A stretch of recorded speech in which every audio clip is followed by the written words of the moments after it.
right, here we go. Hey, thanks for tuning in to Uncolored. My name's Kevin Metcalf. And I want to finish up this article that I found on the Gospel Coalition website called Why Pray If God Has Already Decided Everything? I didn't plan on spending so much time on this article. As a matter of fact, when I first got to it, I was just going to give kind of a quick stream of consciousness run through for about 15, 20 minutes. But as I continued to read the article and looked into it, there's a lot of ideas that really deserve looking into in more depth. And I wanted to give them their due regard. And I also wanted to give Mr. Rezkala the same, proper consideration. Because, look, if you go down to the bottom of the article, I think I mentioned the guy's, he's no lightweight when it comes to education. He's the elite professional fellow at Hillsdale College. So, he knows, you would think he knows, although I disagree with him on a bunch of different things. I didn't want to just give it the 15 minutes, so I figured let me give this topic its due regard, because there's a bunch of ideas in here that I think deserve the proper treatment. But before I get into it, I wanted to say I was looking over the comments, and I don't do that a lot because I don't get a lot. But, from time to time, I do get comments, and I should look at that more. I'm going to make that a regular thing to do every week. And I appreciate the comments that I got over the past couple of videos. It's very encouraging because, listen, there's another new subscriber this week. And I got to be honest, I didn't think there'd be more than 2 for this whole thing. So every subscriber, I really appreciate it, and I really do appreciate your comments. And don't feel like you have to agree with me. Again, I'm the least credible person talking about any of this stuff. I can get a lot of stuff wrong. So if there's something that I'm not quite handling the right way or something that I'm not thinking about, you're not going to hurt my feelings if you send me a comment or even an email. I should make my email available too, so you can get a hold of me that way. But I'm saying, I love the great comments, but if you object to something I'm saying, I got no problem with that either. Both are helpful because I don't want to be right. I want to get things right. So thank you very much for that. So let's get back into this article. So Dr. Rizkal, I don't know if it's a doctor. I guess he's a doctor. He's got a PhD, so that would make you a doctor. He's talking about this. He wrote this article on the Gospel Coalition website. I haven't read everything on the Gospel Coalition website. This is, as a matter of fact, the first thing that I've come in contact with. It seems to lean heavily Calvinistic, but I don't know if that's indicative of the whole website itself. You got to look for yourself. I don't know. But this one clearly seems to want to defend the idea of Calvinist, or at least Calvinist ideas. That's how it seems. So the question he's dealing with is, why pray if God decided anything? So the question is why is that even a question? Well, because if you believe that God is real, but you also have fallen into what I think is a trap of this idea of determinism, it poses a problem, but not for just people who believe that God is real. Even atheists have a problem with it. You've heard people like, who's the big guy, Harris, or the other guy, Hitchens.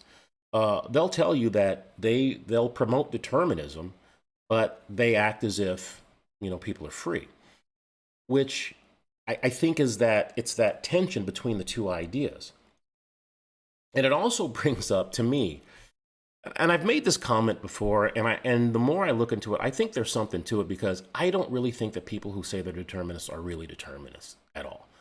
I don't think that people who believe that the world, we're not free agents and that we can't make decisions that determine the outcomes of not only of our own life, but kind of create the world, the next version of the world based on what we decide. While people will say that isn't true and adhere to ideas like determinism and fatalism, nobody acts like that. And it reminds me of a couple of videos that I did before on moral relativity. People assert that, morality, it's you do your thing and I do my thing and never the twain shall meet, but nobody acts like that. Because right after they tell you that morality is relative, then they'll tell you how you should behave, which if you believe morality is relative, you would never think that.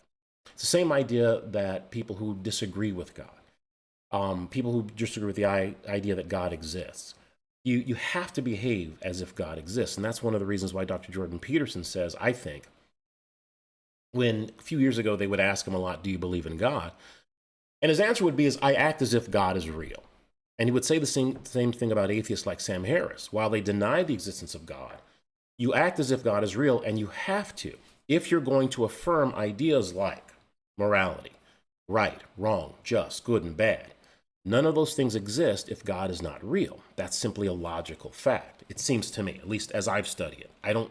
I don't know the atheist version of morality that sticks if you don't have an objective, perfect judge of everything, a yardstick, if you will, that you can reference what is good or bad. So while people deny how the world seems to, I think, clearly reveal itself, ideas like determinism, atheism, fatalism continue to pop up. And I'm not quite sure why, but they do. But they all have the same problem. And it's like, it's affirming something is true, but acting if it's not true. And that's the real problem that I see with it. There's another idea that I came across called solipsism. Solipsism is the idea that you're the only person who really exists, and everybody else is kind of a figment of your imagination. There's all kinds of these, thought experiments you can do. Same idea with, you're some brain in a vat. And there's electrodes hooked up to your brain, and everything, again, is a figment of your imagination. You can't prove any of these things that are false. You can't, definitely prove these things false. But what is true is nobody acts like any of those ideas are real. We all act like we all have free will, and that there's some reality that objectively determines what is right and what is wrong, even though a lot of people like to deny that. And it's almost like you're telling everybody that you're a size 6 shoe, but you always buy size 11. And you go, well, why are you buying size 11 if you tell everybody you're size 6? Well, because 11 is the only thing that fits your foot. That's what these ideas are like. And I think determinism is the same way. And while I think Rezkala gives a nice effort to try and answer this question, I think he's woefully wrong. And I'm saying that knowing that he has far more training in philosophy and theology than I ever will. But the point I want to make here, and the reason why I started this channel, is I think there are too many experts out there who are telling everybody this is how the world is. And I think the vast majority of them have no clue. That includes the news you watch. That includes your professors at whatever school you're going to. That includes the new whatever training is going on at work. That includes, oftentimes, unfortunately, the guy who's sitting behind the pulpit or woman at the church you go to. Far too many times, they have absolutely no idea what they're talking about. Or at least, whatever they're telling you certainly isn't what is going on in the world, at least how it reveals itself. And it certainly isn't what the Bible's telling you is going on, as it looks to me. And so the point is I think that everybody should engage big ideas. Because A, God has given you the ability, through the faculties, through your reason, through your sense organs, to look out as a reality and discover it. And he's also given you the sense to know what's right for yourself. But I also think you have the responsibility to do that for yourself. So, when the time comes and you have to, give an account for yourself or give a defense for what you believe, that responsibility is yours. And referring to a pastor, a book you read, a professor, or some news channel that you watch just isn't good enough, because there is woefully wrong oftentimes as the bad philosophy that you've taken on to.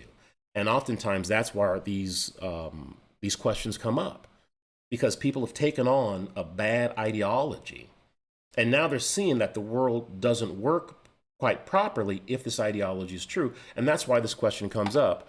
Why do you pray if, in fact, God has determined everything? So let's take a look at the article.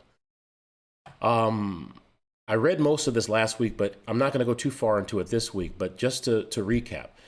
So Rezkala starts off, why should we pray if God has fixed the future? If God has predetermined every event, how do we reconcile that fact with the power of prayer to actually change things? And I just want to take a moment to say, I think the last time I talked about this article in the last video, I alluded to, or at least maybe even outright said, I thought that Rizkalah's use of the word fact in that paragraph was a bit kind of muddy in the waters, a bit prejudicial.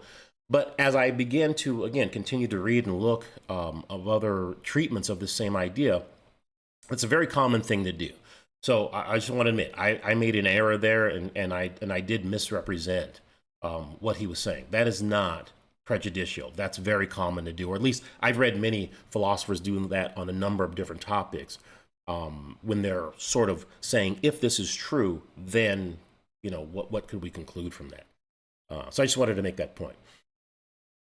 So Rizkalah goes down here right after that and says, the answer is found in the right understanding of God's providential determination. Okay, I don't know what that quite means, but he goes on in the next paragraph to say that there's a difference between determinism and fatalism. Now, I don't think this is true, but let's see what Dr. Rizkalah has to say about it. It's important to distinguish between determinism and fatalism. Most Calvinists believe in a form of determinism, that is, God has determined every single event. Okay, now I want you to remember that phrase. God has determined every single event, okay? And at each moment, there is only one possible future, okay? Now that is Rizkalah's, you know, idea of determinism. Now, I also realize this is just an article, so I'm sure he doesn't have the ability to give it a full treatment, so he's just kind of giving you a basic idea, and I want to make sure that's clear. But what Rizkalah is saying is that God determines everything, okay? And this is the key part. At any moment, there's only one possible reality. In other words, nothing else could have happened except what did actually happen. That's the key point, okay? To continue, this is not to be confused with fatalism. Fatalism is the view that our choices don't affect the future. Some Christians, both Calvinists and non-Calvinists, think God's providence in this incorrect way. If God has determined every future event, then my choices don't affect the future. Now, this is another problem that I have with this article. So Rizkalah seems to be someone who affirms what's called compatibilism. And I can't give it a full treatment here, but, you know, unfortunately, I'm not saying unfortunately. I say unfortunately because I did not intend to do a pod, or this channel didn't intend it to be on Calvinism. It's just that once you start looking into it, you kind of get sucked into it. It's almost like when you see that when you're in traffic and traffic slows down, you look and there's this accident that you just can't look away from. This is what has gotten me drawn into that. And every time I overturn one, I mean, if I look into one idea, it spills over into another idea. And again, I don't want to not give these things their due regard. So I might have to do another thing just on compatibilism alone, because I think it's just as fallacious. But the point I'm trying to make is, if determinism is true, it seems to me, as Rizkalah said earlier, it says if God has determined every single event, then I don't know where you get choice from. But Rizkalah will continue to talk as if God determines every single event, and then there's this thing called choice. And I think one cancels out the other. So he goes on to say, fatalism is both philosophically and theologically impoverished. Now, this is something interesting that I found very interesting. Fatalism, according to Rizkalah, holds that God fixes some, but not all future events in place. Now, I've never heard that before. I've read a few different authors write about fatalism. I've never heard that it had anything to do with you thinking God fixes some, but not all events. As a matter of fact, I think that that's probably a more accurate picture than determinism. Fatalism has nothing to do with how many events you think that God's fixed. As a matter of fact, you can be a fatalist and not believe in God at all. You can be a fatalist, although, however, I think inconsistently. You can be a fatalist and believe that humans are free agents in the libertarian sense of the word. Again, I think that's inconsistent, but my point is that you can be a fatalist and have no idea or no belief in God whatsoever. So I'm not sure where Rizkalah gets that that definition, because I've never heard it anywhere. And I think that underscores my earlier point that it really doesn't matter how many PhDs somebody has. You can get something woefully wrong. So you just can't believe everything you read, everything you hear. You really have to do your own investigation, because again, I think you're responsible to know what's in your worldview, and if it doesn't work, you're responsible to fix it. And there's enough out there that you can do that. So I'm going to stop right there, because after that he gets into the he gets into the compatibilist portion of the article. But I just wanted to talk about the part of the fatalism determinism, because again, right here he says God has determined every single event, and at each moment there's only one possible future. I want you to focus in on that. And the idea that fatalism holds that God fixes some but not all future events in place, again, I don't know. Again, I just don't know where he got that from. So let's look at fatalism from a different perspective. So this is from a book called Philosophical Foundations for a Christian Worldview by Dr. J.P. Moreland and Dr. William Lane Craig. I could go on about the book. If you get one book on this any topic, you're a Christian and you want to understand about apologetics, those kinds of things, this book is indispensable. They treat arguments fairly. You're going to hear both sides. It's by no means a comprehensive look at all of the ideas, but it's a fantastic book. So Dr. Craig and Dr. J.P. Moreland, this is one of the topics that they take on, and it's about fatalism. So here on page 655, I got the Kindle version. It says, because compatibilists claim that freedom is consistent with the truth of determinism, some have argued that some problems arise for the compatibilists. This is, again, the idea that God determines everything, but humans are free agents, and I don't think that's possible, but compatibilism, that's what that asserts. It goes on to say determinism implies fatalism, and fatalism is false. And so determinism, along with compatibilism, must be rejected. Very roughly, okay? Fatalism is the view that everything that happens does so necessarily, and therefore we cannot do anything other than what we shall do. Now, if determinism is true, all our acts are the inevitable results of events in the past are beyond our control. Another way to state the problem is that determinism implies actualism, okay? Only what actually happens is possible, right? So I think that makes it clear. Fatalism, determinism. Fatalism has nothing to do with how many events you think God fixes. It has to do with the fact that whatever reality that you're in, that was the only possible reality that could have possibly obtained. And so if you can look at it one way, fatalism is this idea here, not this one, this idea here. It's the idea that whatever event, you name it, from the smallest particle to you, I don't know, deciding what clothes to wear for that day, or all events that happen in the whole universe at any moment in time, the collection of everything, okay? We'll call that an event. If you're a fatalist, at every moment you think whatever has happened, it was the only possible thing that could have ever happened. So if you're married, the person you got married to, it was impossible that you could have married anybody else. If you got divorced a week later, it was impossible that you could have extended that marriage a day longer than that, according to the fatalist. The person you married, there was no other person in the world from the moment you were born or from before you were born. That was fated to happen. That's the idea. There's only one possible value for E. Here's a different way to look at it. So this is the Pythagorean theorem, a squared plus b squared equals c squared, okay? This is what you would call necessarily true. What it means is there's no other possible answer you could put after the equal sign for a squared plus b squared is other than c squared. Okay, I guess you can change the letter.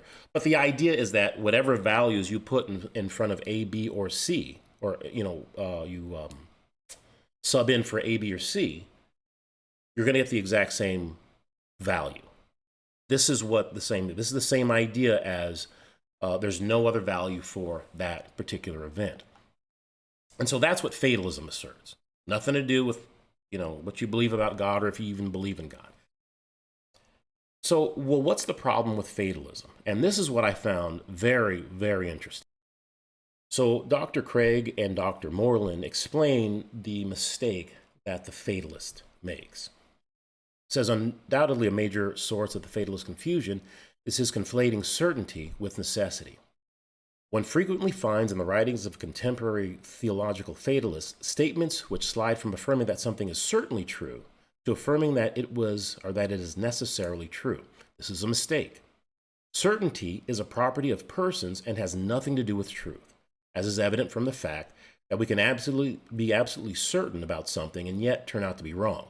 In contrast, necessity is a property of propositions, indicating that a proposition cannot possibly have a different truth value. We can be wholly uncertain about propositions that are, unbeknown to us, necessarily true. Imagine some complex mathematical equation or theorem, like Pythagoras' theorem. Thus, when we say that some proposition is certainly true, this is but a manner of speaking indicating that we're certain that the proposition is true. People are certain, propositions are necessary. And so that's the idea, or at least the difference between something certainly being true and something being true necessarily.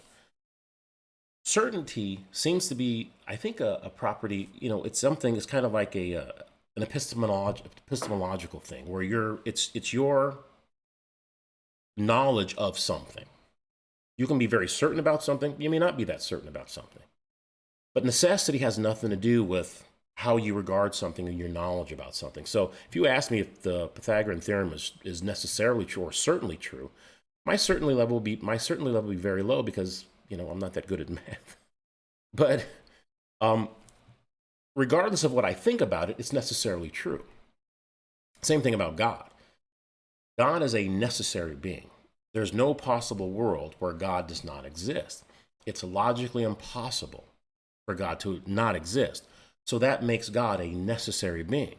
Whether I believe God is real, how certain I am that God is real, and I'm very certain that God is real, has no effect or no impact on the reality of God. Necessity is different from certainty. Okay? Now, where the fatalist comes in and says, well, yeah, Kev, you can have all that, but still, whatever you're doing, there's no possible world where you could have done something different. So, for example, I'm sitting here talking into my camera right now. You might be sitting here watching what I'm doing. What the fatalist will say is, it was impossible that you could have been doing things like, brushing your teeth, driving a car, walking your dog. I couldn't have gotten hit by a car last week. What they're telling you is everything that led up to this moment, it was impossible for you not to be here. So if you're in the war, a fatalist will tell you that you were there was nothing that was going to happen to you in the war. Why? Because you had to be here today. It was fated that you were going to make it through the war. Now, I don't think that anybody thinks like that. As a matter of fact, if you've got kids, what do you tell your kids? Especially when they're young. Think about what future you want. What do you want to be, a fireman or congressman or garbage, whatever it is you want to do. But you think about what you want to be in the future so that what? You can then make decisions today to actualize that particular future. That's what it means to have a goal. You have some idea in your head about what you want the future to be like, and then you begin to make decisions today to reach that goal. You want to lose 10 pounds. You're going to do things so that in the future you can lose 10 pounds. In other words, nobody thinks like this, the fatalist. Nobody thinks that there was only one value for E, whatever that event may be. We behave as though we can make decisions that will affect the future. Right? If you know somebody who's a Raider fan and ask them about, the tuck? Okay. And if they're a real Raider fan, they'll know exactly what that is. They'll tell you, man, if it wasn't for that tuck rule, that bad call by the ref, we would have been in the Super Bowl, right? There would have been another reality if not for that rule. That's how we all regard reality. I shouldn't say this. I don't think that there anybody who really is a fatalist. Kind of a cute idea, but useless, it seems to me. But if that's true about fatalism, then what's true about determinism? Well, if fatalism is true, then you have this series of events. I'm sorry, that's the other slide. If fatalism is true, then you have this series of events that go back into the past, all of which were necessarily true according to the fatalists, meaning there was no other possibility. So at event 0, wherever we are now, there was no other possible reality that could have obtained. Well, what that means is, same thing as for E minus 1. Whatever happened prior to this event was also the same. And so on, way back into, I don't know, eternity, or if you believe God created everything, all the way back there. So if you're a fatalist, and as I said before, some fatalists will think that, yeah, you can have free will. I don't see how that's possible if this model is correct. And this is just something I cooked up. I don't know if this is actually the way it goes. But as I'm reading about it, this is how it seems to be. Whatever moment is current was fated, and so was the last moment, and so was the last moment beyond that. And so it doesn't really seem that there's any room for free actions of free creatures, although I could be wrong on that. But the point is, there's this linear progression of events, and there's no way for it to have turned any other way. So once this, ball of reality started rolling, it could only go in one direction at one speed, and there was no possibility that it could change courses at any time. Okay. And I simply say that I don't think anybody really behaves like that. So if that's true about fatalism, if I have an accurate model of fatalism, then how is determinism different? I don't think it is. Let's go back to Rizkala's article. What does Rizkala say about reality? He says that God determines everything, and that there's, at each moment, there's only one possible future. Well, that looks exactly like what I have here. Whatever's going on at that moment, it's impossible that there was another outcome, another possible reality that could have obtained. Okay, while that's determinism, that sounds exactly like fatalism, because the same things for the moment prior to that, same thing for the moment prior to that, and on to, again, however far you want to go back. If you're an atheist, you go back to eternity. If you can figure out a way to make that happen, or if you're a Calvinist or a theological determinist or theological, what is it? I don't know. If you're a theist determinist, then it goes back to God. But it's a very linear progression. Once the ball starts rolling, there's no possibility that it could have changed, slowed down, or anything. Everything seemed to have happened necessarily. So again, for both the fatalist or the determinist, I don't know where you get choice. I don't know where you get free will. It seems like everything's a scripted event if it's from God, and a mechanistic event if it's nature and you're an atheist. And there's no place where a free agent can get in and change the course of reality. That seems impossible. So the way I see it, determinism not only equals fatalism, I think determinism, if you're going to be consistent, seems to me, leads straight into fatalism. And if you're a fatalist, guess what? I think you're a determinist. I think both, if you will, go hand in hand. I know that's I should have not put that slide in there, but I couldn't. I could stop. It was low-hanging fruit. I had to do it, as if I was fated or determined. But that's how it seems to me. I don't think there's a difference between fatalism or determinism. And while fatalists continue to make cases for that, I think that they're all bogus.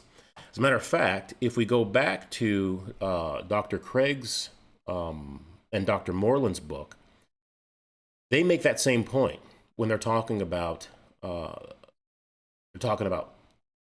the compatibilists, and that's really where you get into this idea that determinism is true and fatalism is true. So we talked about the problem of fatalism and determinism or actualism. Only what actually happens is possible. Okay. So on the next page, this is 656. They go on to write, compatibilists and others have responded to the problem of fatalism by claiming that it is false, that determinism does not imply fatalism. Okay? So that's the position that's challenging Rizkala's view. They say that determinism and fatalism is the same thing. I would also be in that camp. But this is the response. This is why Rizkala and people who assert Calvinism or compatibilism say that this isn't the case. So what they'll say is, it's true, given that determinism is the case, that only one future course of events can happen. But it does not follow that this future course of events will occur irrespective of our deliberations and choices. That's what Rizkala is talking about when he says our choices determine X, Y, and Z. Again, I think that's bogus. These choices and deliberations play a crucial role in the causal chain leading up to the outcome. In general, the future will unfold by running through the chain of events constituting our deliberations and choices, and thus these play a crucial role in contributing to what the future is going to be. So what Rizkala is saying in this article is, when his answer to why you should pray is something like I just read, that while there's only one possible reality at every moment, okay, you should pray so that you can bring about that one possible reality. And again, that seems confused still, right? Because again, let's just back up. So I have a choice to go this way or that way, okay? But God has already determined that the reality is going to be this way. We'll call it A. So event A or E, this event will this way, is what God has determined, okay? Now, if I have a choice to not do that, then it's possible for me to do something that isn't what God had determined. But according to Rizkala, the only thing I'm going to do is whatever God has already determined to happen. So the question shouldn't be, why should I pray so that I can bring this outcome? The answer should be something like, you have to, because God's making you to, because that's the reality that he determined. So if you're going to pray because that's the reality that God determined. There's only one possible outcome for every particular event. But here's the thing. If you said, I'm never going to pray again, God determined that too, according to Rizkala's ideology. And so again, I don't see necessarily how compatibilists make that point. But let's see what Dr. Moreland and Dr. Craig write, because they're always smarter than anything that I'm going to say. Other philosophers point out that this response misses the real point of the argument from fatalism. And that point is that, given determinism, our choices and deliberations are themselves determined. That's what I was pointing out. Like you needed to hear from me. There are events and causal chains that extend into the past and over which we have no control. Thus, in light of determinism, there are only passive happenings in the world, not real actions. There's no categorical ability or no real possibility for alternative outcomes to be realized. There are no first movers, no agent control over our choices. Causal chains simply run through the person. Okay? That's the problem with, I think, Rizkala's view, at least the one that I think he's going to go on and promote in the article, is there's no such thing as choices once you go with determinism. You can say that, well, we have free or only. Not if every single moment is determined by God. There's no room for a choice, it seems to me. If you go with determinism, I don't care if it's theistic or even atheistic, whether it's nature or God, you know, if your sink is busted, God is going to fix it using you as an agent. You're as a matter of fact, if God was fixing a sink, you'd be like the monkey wrench that God uses. God simply does things through you. You don't do anything. And so the correct answer, I think, from Rizkala's perspective to why should you pray, it's pretty simple. It's because God's making you pray. And if you're not praying, God's making you do that too. So that's my opinion when it comes to fatalism and determinism. I think they work together. So then what's another possibility then, if this isn't the case? What do I think is going on? Well, here's what I think is going on. I think that God's sovereignty is a real thing. But I also think that just through reading the Bible, and everyday experience. The world reveals itself, and the Bible reveals us as being free agents who have the ability to choose A or B. We can choose something good, or we can choose something bad. And this is something that I think Calvinists vehemently deny. Vehemently. And let's just go back to, I think you should just to get that point across. We'll go back to some of the things that I read in this article last week. These are John Calvin's quote, just so you know that they have no room for a free agent, okay? The first one, hence we maintain that by his providence, not heaven and earth and inanimate creatures only, but also the counsels and wills of men are so governed as to move exactly in the course which he has destined. Doesn't sound like there's any room for free choice there, not to me.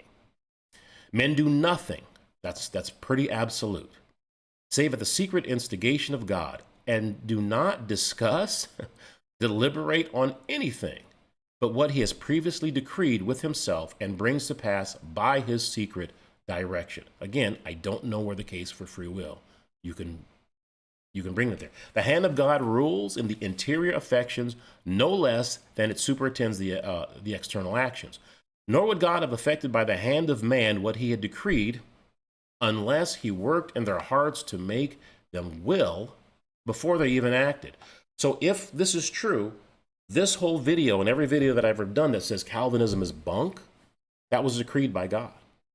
I'm actually doing God's will and saying that Calvinism is bunk, going from the Calvinist own ideology. That's how nuts it is to me. So if that's, again, if it's not the case with what the Calvinists believe, I think that this is a better picture, that not only is there the reality that we're experiencing, but there were other possible realities that could have been realized had you made a different decision.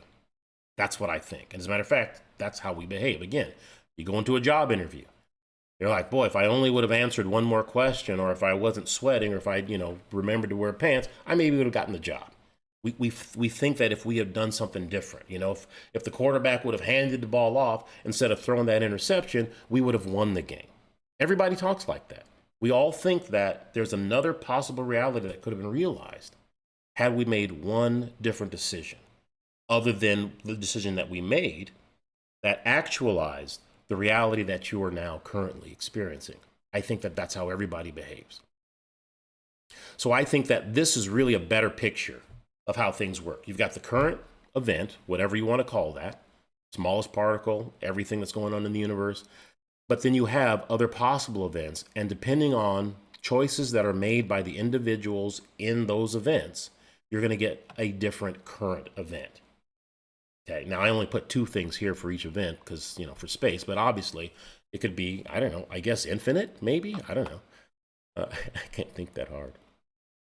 But the question is that even biblical? Because we've talked about how we experience the world, okay, based on our intuition. I think that reveals that there are a number of possibilities available, and determinism and fatalism is bunk, okay? I think logically speaking, and I think Dr. Moreland pointed that out very clearly, fatalism and determinism, not a very good idea. But the question is, do you find support for that in the Bible? And I think you do, not only through a whole bunch of verses, but there's one place in particular that that brought this home to me. And it's funny because,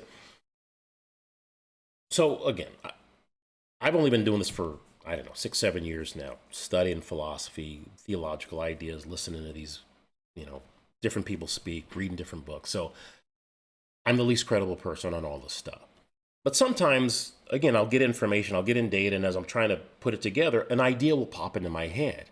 And I'm going, boy, that's interesting. I would love to give that more investigation. And so one of the things that had kind of popped into my head, and something that, from way back, I always found interesting was during Jesus's life, he made it a point to speak in parables, which I just thought, I didn't think of parables as necessarily riddles or a way to keep information back. I just thought it was kind of a cool way to explain certain things, almost like you're talking to kids, I guess.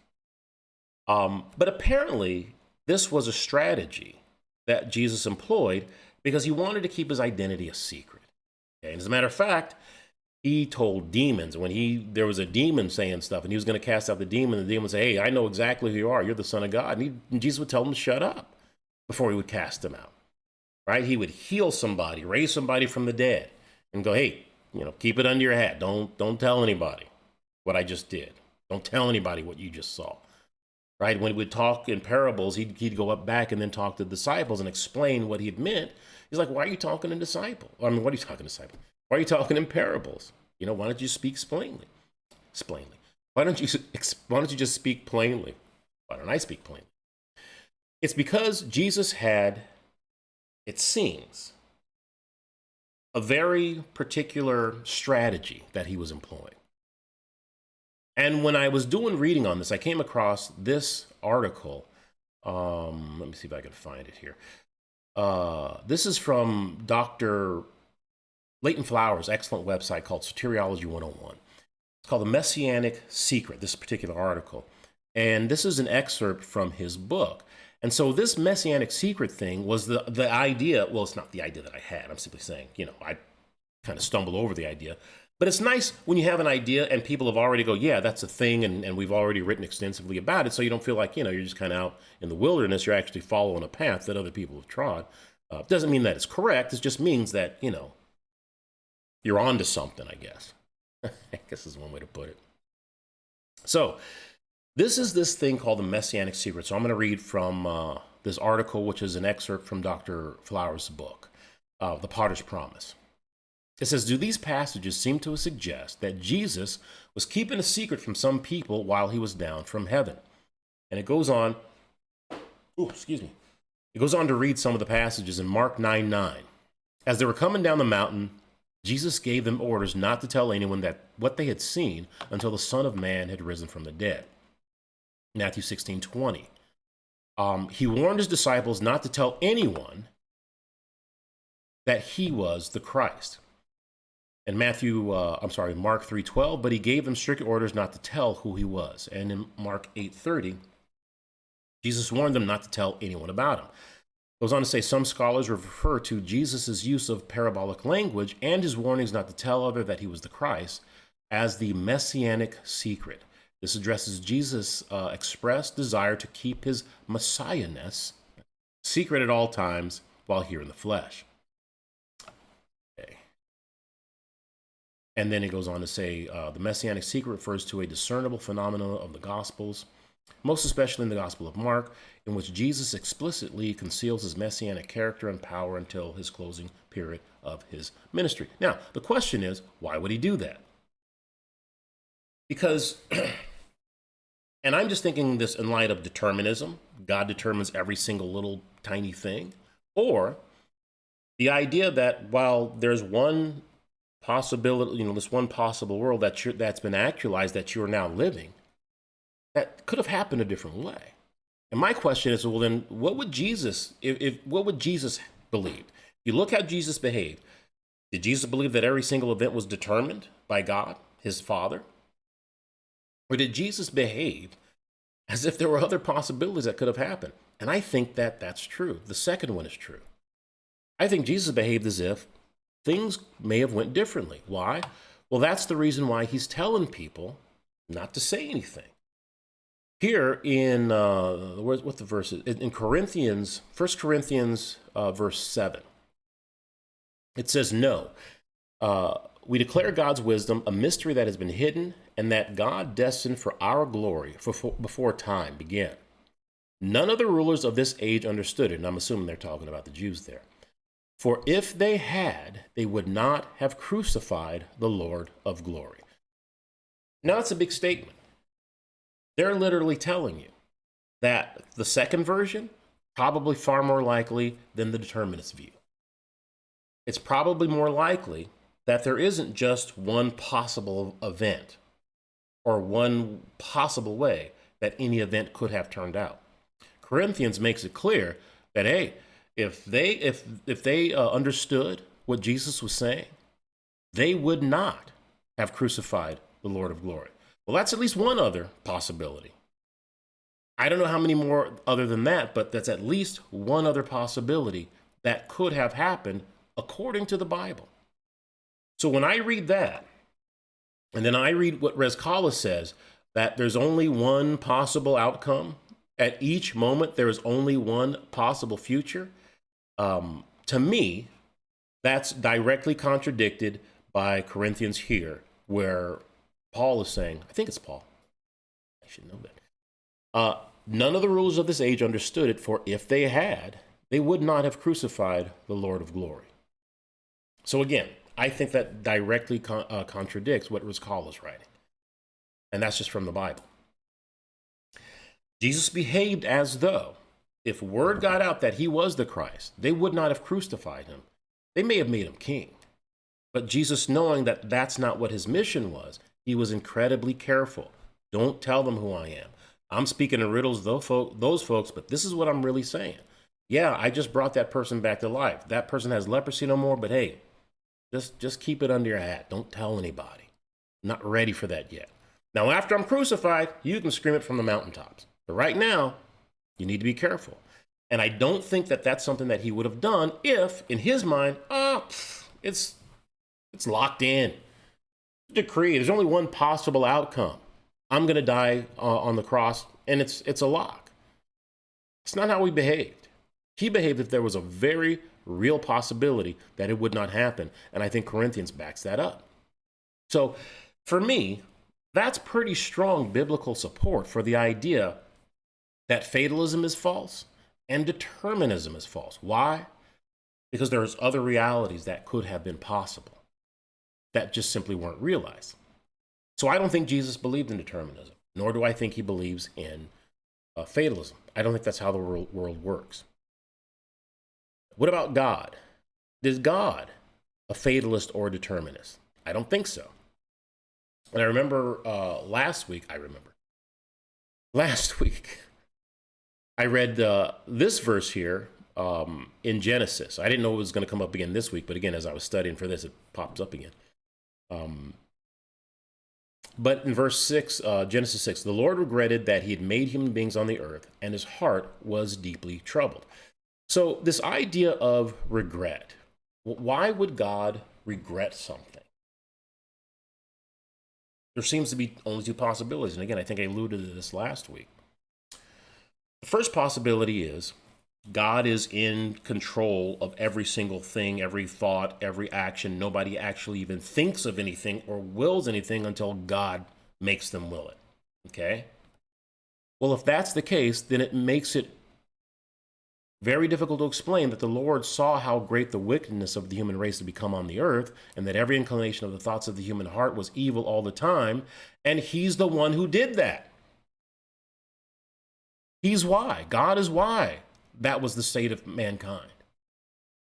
So if that's why that's the state of mankind, it's hard to understand what he's regretting.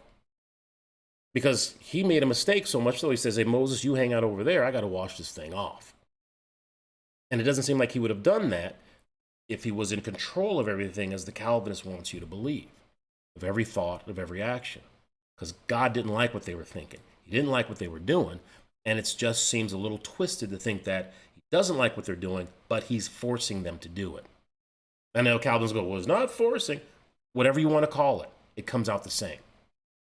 They're doing things that they would not have done if God didn't make them do it. Or possibly would not have done, I guess you can say, if the Calvinist version is true. But if the sovereign God and free will creature idea is true, then God creates this environment, puts free agents in that environment, and says, hey, this is what I need you to do. I don't want you doing those things. And guess what we all did? Those things. And God's like, we're not having this. We're going to start this over again. Now, which one makes more sense?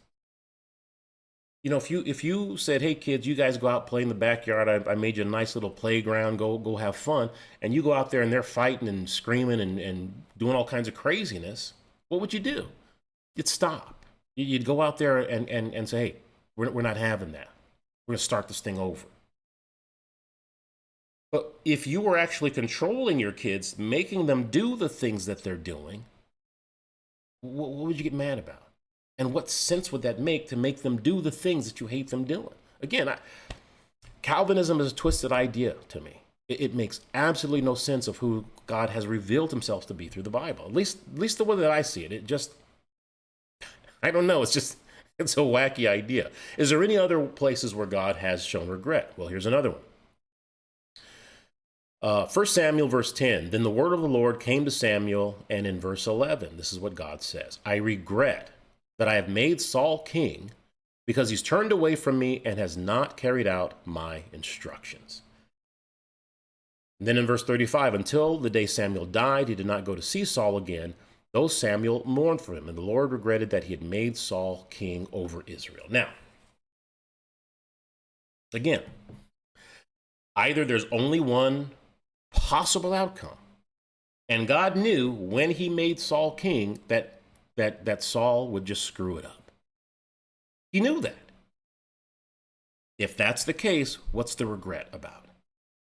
Because apparently that's his plan for his glory, according to the Calvinists. So I don't know why there would be any regret. And I know people go, well, it's an anthropomorphic thing. Fine, anthropomorphize. Ooh, I almost got a point for that. I messed that one up. But even if it's anthropomorphic, you still have to explain why the Bible would tell us that God's regretting something if he was in control of everything. But if you look at it as if God created a world, created an environment, made Saul king, and there was a possible reality where Saul would have actually obeyed God and made a great king. That's how it seems regret makes sense. That there was some possible reality available that Saul would have made a fantastic king. Otherwise, why would God make him king? If he knew that he was going to fail and then express regret for it. Now Saul, if God says, oh yeah, don't worry, Samuel, I knew he was going to crap out when I made him king. Don't even worry about it. Part of my plan, no big deal. Then I go, okay, maybe you got something there if you're a determinist. But God clearly says, not what I was looking for, not what I wanted. And you'd really even have to explain if, again, and I explained this last time, it's just one of these craziness. If God is in control of every thought movement, then what does it say? He's turned away from me. How do you turn away from God? If God's not turning you away from him, if he's in control like the Calvinist says that he is, how do you not carry out his instructions? If God is controlling everything that you do, it's a wacky idea, it seems to me. Why? Because it makes the Bible seem like just a bunch of nonsense. It says things, God regretted this, but he was in control of it. Then what's the regret for? People disobey God all the time, but he's in meticulous control of everything they do. How does that happen? God appoints people from the beginning of time to be saved, and certainly there's nothing that can change it. Well, then who's the lost people that they're talking about in the Bible all the time? Nobody's lost. There are these crazy things in this idea of Calvinism. I'm just speaking generally, not specifically this article, that just don't make sense to me. But if you look at it as if you have this sovereign, perfect God who created a world and put free creatures in there who can make decisions that are good or bad, and those decisions will actualize a possible reality, then it starts to make sense. And here's the thing. Doesn't matter which reality that we actualize, God's going to win anyway. Right? It's like a chess player.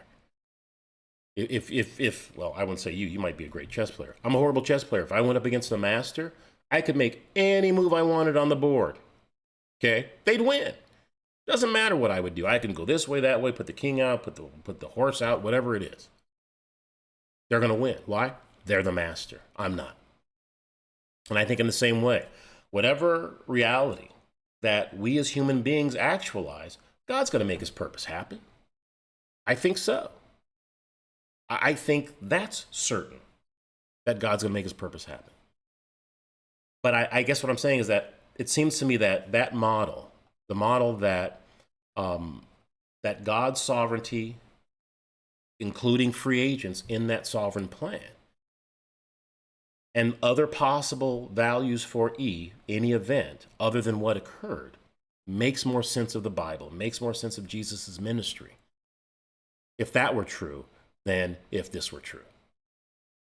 It makes more sense if this is true of God's disappointment or regret over what happened in Genesis 6 and in Samuel, what was it, 10? 2? I don't know, Samuel. 1 Samuel 15. It makes sense of those kinds of things. And you can go all throughout the Bible.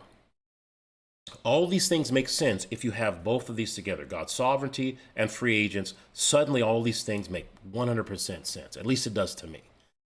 The idea that God is sovereign and there's a bunch of robots running around, and I know Calvinists don't like saying robots. I just don't know what else you would call yourself if you don't make any of your decisions and somebody's making you do every single thing you do. I don't know what else to describe you then as a robot or a puppet, whatever you'd like. But free creature, I just don't know how you fit that in. But what makes sense?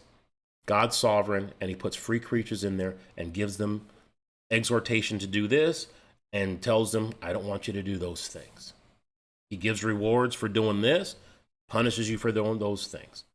And again, I don't know why you would give a reward for something if the only possible thing you could have done was that thing. What's the reward for? Seems like you'd only give a reward if it was possible that you wouldn't do that thing, or less likely that you would have done it without the reward. That seems to make sense. It also makes sense of the article. Why should you pray? Well, one, you should pray because God has not decided everything. God has decided some things for sure. He certainly decided some things. But whether you're going to accept him as sovereign Lord over your life, I think that's up to you. I don't think he's decided that at all. I think the Bible makes that clear. And so now it makes sense why you should pray for your grandkids or your wife or a husband or son or daughter. Now it makes sense. Why? Because your prayers could actualize a world where they come to know God. That makes sense. But if it's already determined whether they're going to go to heaven or not, it doesn't matter if you pray. I know what the Calvinist says. Yeah, your choice. No, they don't. You don't have any choices. Every single thing is scripted out. Like you're an actor and God's the director and he ain't letting anybody ad lib. Every line coming out of your mouth is something that was written for God for you to say. And you're going to say it if the Calvinist is right. So the article should just go, yeah, you're going to pray because God made you pray. He already wrote that in there. And if you're not praying, God wrote that in there too. That's the Calvinist answer if they're being honest. And when I say honest, I'm not saying that they're being sneaky. I'm simply saying if you had an ideology that had good answers, or that was a good ideology, you would have good answers to give. But if you have a bad ideology like Calvinism, you only have bad answers. Bad ideas only have bad answers. That's how it seems to me. You know, if you went to a restaurant and had $100 worth of food and you only had $20 with you, the waiter would come and go, well, why'd you order all that food? And you'd have the money. There's no good answer for that. There's nothing you can say that you go, oh, that makes sense. Why? Because it's a bad idea. And Calvinism seems to be, to me, seems like a bad idea. Because as I look at what the Calvinists write and their ideas, I just see bad answers. Why? Because it doesn't match what the Bible says. The Calvinist ideas doesn't match how we experience the world. The Calvinist idea doesn't match how Calvinists themselves behave. And the Calvinist idea doesn't match just logic and reason. And so I reject it on those bases. But that's just me. I could be wrong. And as I said, if I'm not getting this right, or if you see some other idea that I'm not treating properly, feel free to let me know. Because as I said, I'm not here to tell you what the world is. I'm just telling you how it seems to me. And when I'm reading the Bible, remember, I am not preaching to anybody. The only reason I read the Bible is because I'm giving you the justification for why I think about it the way I do. I'm not qualified to teach anybody the Bible. I'm not qualified to teach any of this stuff. I'm simply saying this is the data that I'm taking in. This is how I'm putting it together, and this is the picture that seems to reveal itself. And the picture that I'm seeing is nothing like what the Calvinist is seeing. That's really all I'm saying. But you've got to make up your own mind. That's going to be your responsibility. All right, I said that already. Thanks for tuning in. Hopefully this version of it will do. This is like my third time doing this. Hopefully this one when I look at it, I won't crush it and start over again. Thanks for tuning in. And again, I really do appreciate your comments. Please like the video. Please subscribe. That's what I'm supposed to tell you. And I hope you do that because I enjoy doing that. And I hope this is useful to some people as you're going out there, because you will constantly be berated by all quarters from ideas that are just complete nonsense. And I just think, and again, I'm not a smart guy. I barely know any of the things that I'm talking about. But you don't need to know a lot to know that a lot of what people are telling you is just straight up nonsense from work, from the news, hanging out with your buddies, going to church. And unfortunately, I keep throwing in the church there, but there's some nutty ideas in churches, man. And I shouldn't say feel bad, not even up to me. A lot of bad ideas out there. And you're responsible for what your worldview looks like. And I just think it's a bad idea to look at somebody and go, that seems like a cool guy. That seems like a neat gal. I like that athlete. I'm just going to model my worldview after them. It just seems like a bad idea to me. So hopefully some of these things will help. Next time, again, I really want to get into, you know what? I'm going to show some fortitude here. And I'm going to get back into Dr. Rasmussen's books. Fantastic book. And we shouldn't ignore it. You really shouldn't ignore it. The amazing ideas in there. So that's what we'll be doing next week. Again, thanks for tuning in on Color. I'm rambling now. That's enough for me. You guys get out of here. That's enough.